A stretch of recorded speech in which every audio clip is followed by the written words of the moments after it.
तेंदुए ने लिया शेर का रूप। तेंदुआ जोर से भागता रहता है कि उसे रास्ते में हिरन मिलती है और उसे रोकते हुए उसके भागने का कारण पूछती है। तब तेंदुआ कहता है, हिरन, मैं नारियल के पेड़ के नीचे सोया था तो मेरे सर पर आसमान से बहुत बड़ा तारा टूट कर गिरा। मैं तो देखा ना सोचा वहाँ से भाग निकला खुद की जान बचाने।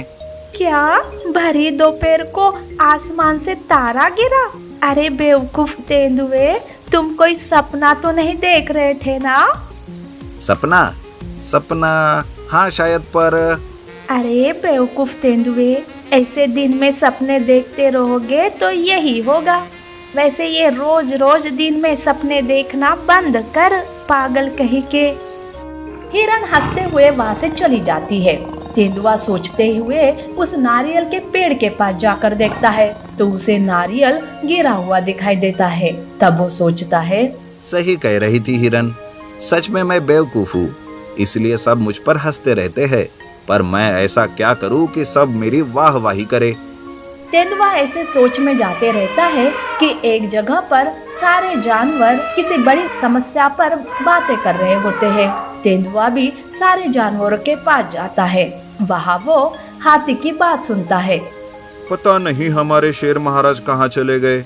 आज 8 दिन हो गए, उनका कोई अता पता नहीं चल रहा है। कैसे पता लगाए शेर महाराज का? मैं हूँ ना, मैं शेर महाराज को ढूंढ लाऊंगा। तभी हिरन सामने आती है और हंसते हुए कहती है, अरे जो हमेशा सपना देखकर डर जाता है वो डरपोक हमारे शेर महाराज को ढूंढेगा। अरे तेंदुए, पहले खुद को तो सुधार, तब जाके हमारे महाराज को ढूंढना। हिरन के साथ साथ वहाँ खड़े सारे जानवर तेंदुए पर हंसने लगते हैं। बेचारा तेंदुआ मुंह लटकाए हुए वहाँ से चला जाता है।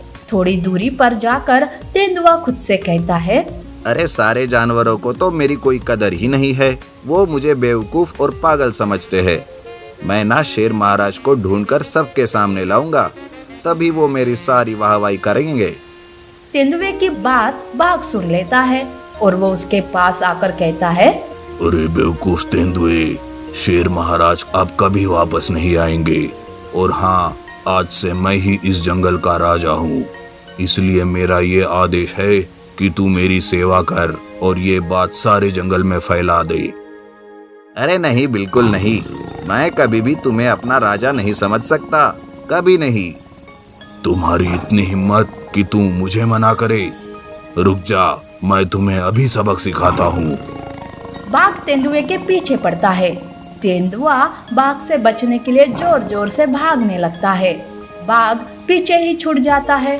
थका हारा तेंदुआ जंगल में काफी दूर आ गया था, पर चलते चलते उसे एक जगह पर शेर की खाल मिल जाती है। तब वो सोचता है, शेर की खाल, इसे पहनकर मैं शेर बन जाता हूँ। अब तो सारे जानवर मुझे शेर महाराज समझकर आगे पीछे घूमेंगे और उस बाघ को भी मैं देख लूंगा। ऐसा सोचकर तेंदुआ शेर की खाल पहनकर शेर बन जाता है और वापस अपने सारे जानवरों के पास आता है। शेर महाराज को देखकर सारे जानवर बड़े खुश हो जाते हैं। वो महाराज की जय जयकार करने लगते हैं। महाराज की जय हो, महाराज की जय हो, आखिरकार हमारे महाराज वापस आ गए। आपका स्वागत है महाराज। तेंदुआ ये सब सुनकर मन ही मन बहुत ही खुश हो जाता है। तेंदुआ शेर के रूप में बड़े ही अकड़ के साथ सबके सामने शेर के सिंहासन पर बैठता है। उधर जब ये बात बाघ को पता चलती है कि शेर वापस आ गया है तो वो डर के मारे किसी दूसरे जंगल में भाग जाता है। शेर के रूप में तेंदुआ था, वो तो भूल ही जाता है कि खाल पहनने से कोई शेर नहीं बन सकता। पर इसी चक्कर में वो बोल पड़ता है, मेरे प्यारे जानवरों। तेंदुए की आवाज सुनते ही सारे जानवर समझ जाते हैं कि ये तो कोई बहुरूपिया है। इस खाल के पीछे तेंदुआ है।